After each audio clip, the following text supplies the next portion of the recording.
Good morning. Misteryoso po. Pagbabalik ko po. It's been a great week sa atin. At sana maging blessing rin sa inyo ang i-share ko. And just want to share this thing na testimony sa akin, no? Maybe I could, put this as to stay believing or believe. Kasi last Monday, pagpasok ng trabaho, there's something na nagbabother sa akin na, Lord, ba't ang tagal? Lord, wala man sign. Lord, are you hearing my prayers? Sabi kong ganun. Well, even though I'm human, nagkakaroon tayo ng tag-inip. Yung naiinip ba tayo? We're being impatient. But there's something na sabi ko nga, I pray to the Lord. Sabi ko, Panginoon, if it's your will be done. Bibigay ko na lang po sa inyo. I surrender it to you. Ayoko na nag-worry. Ayoko na nag-iisip while I'm working. Kung mamarapatin yung 5 note kung ibibigay mo, thank you so much. But willing to wait po ako. Kung kailan po mangyayari to, sigurado hindi po sa oras ko, but sa oras niyo po. Kasi Monday, Tuesday, I'm still wondering, I'm still thinking. Kumbaga, pumapasok na yung overthinking. Why it takes so long to happen? And then, na-realize ko yung buhay ni Abraham at ni Sarah. Alam niyo yan, yung sobrang tagal na binigay ng Panginoon ang pinangakong anak sa kanila. Na at their age of 180 or 90 pa, if I'm not mistaken, nagkaanak sila. 'Di ba? At to that point, the promised child came.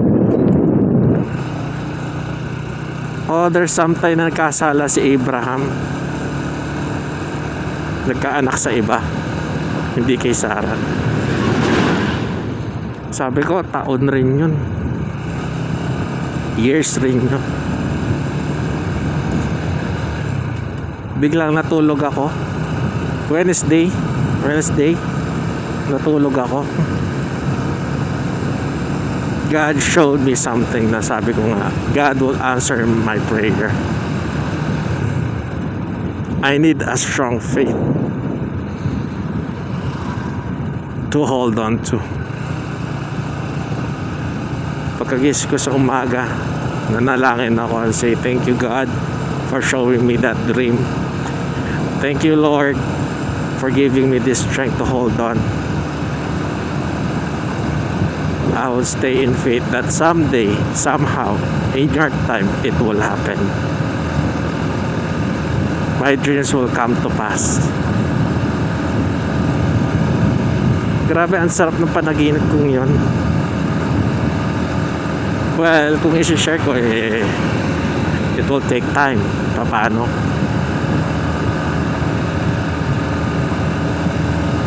Kung ano ba yung panaginip ko yun. Pero, guys, if you're worried and something's bothering you, that will take time. Your healing, your promotion, your increase, your dream. Pray to the Lord and He will talk to you how it will happen, when it will happen. And I promise you, sometimes He will talk to you to the dream. Sa panaginip, papakita niya sa inyo. Yung sabi ko nga pagkagising ko, Lord, thank you. Simula Wednesday hanggang sa this Sunday morning, sabi ko, Lord, thank you. I'll keep believing. I keep my faith on you. Thank you so much for giving me those dreams. Na sabi ko, someday, somehow it will happen. Ang sarap. When you pray to the Lord, He will answer you. Promise.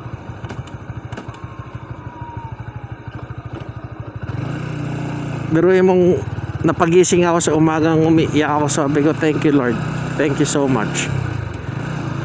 Pinaremind niya sa akin how powerful He is. Pinaremind niya sa akin kung ano mga good things na ginawa niya sa buhay ko. Pinakita niya sa akin kung gaano siya kapangyarihan. At that time na kailangan ko siya, He answered all my prayers. Sabi ko nga, Satan will attack you when you're weak. Aatakihin ka niya pag yung depensa mo is down. Grabe, Monday, Tuesday, mga kaibigan, sabihin ko sa inyo, talagang nag-iisip ako, worried ako, when it shall happen. But I'm so blessed that the Lord will give me strength to overcome all this worriness, all this overthinking.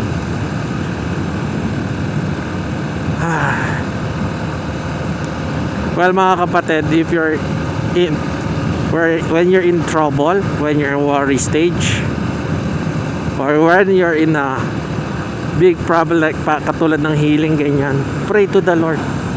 He will give you peace, hope, and grace. Sabi ko nga, Lord, you're truly is powerful. You're truly powerful, Panginoon.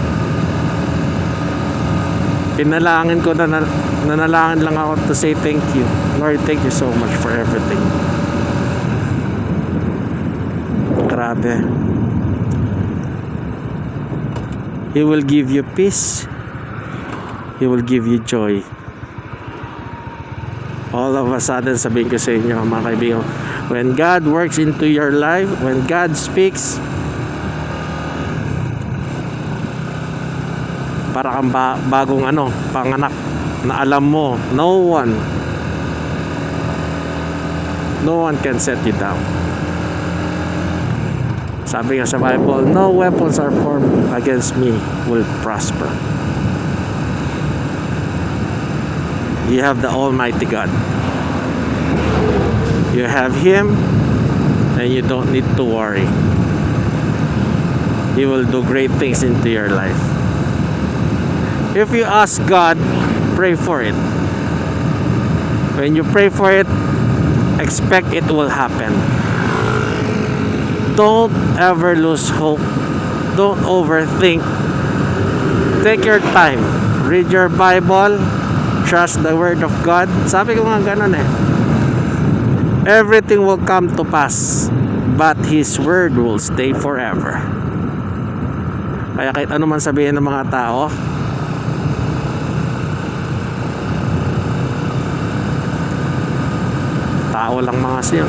tao lang sila. Huwag ka magpapasira sa mga sinasabi nila. Alam mo, someday God will answer your prayer. He is always there for you. He will answer your healing.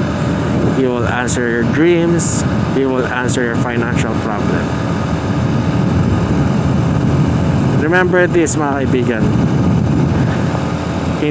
Wala akong lakas ng loob na i-share sa inyo kung gaano makapangyarihan ang Panginoon kung hindi ko na-experience, kung hindi ko nakikita, kung hindi ako na-amaze. What keeping this strength na sabihin sa inyo? The evidence that He exists. The evidence that He is still alive, doing and changing great things in my life. Remember this, mga kaibigan. God is alive and God hears your prayer. Trust Him. Believe.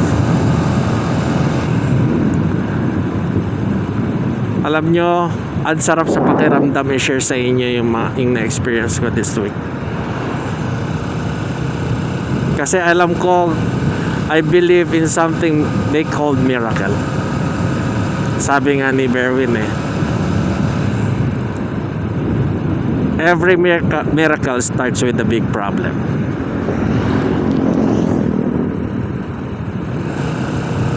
Kaya I believe God will make a miracle into my life. I will just stand firm and trust God. Believe in God always. So thank you so much for your time for watching this vlog or video. Have a blessed Sunday and a great week ahead. Thank you for watching my videos and may God bless you always. This is Misteryoso. Pauwi na. 2:30 a.m. God bless. Keep God first place. Bye for now.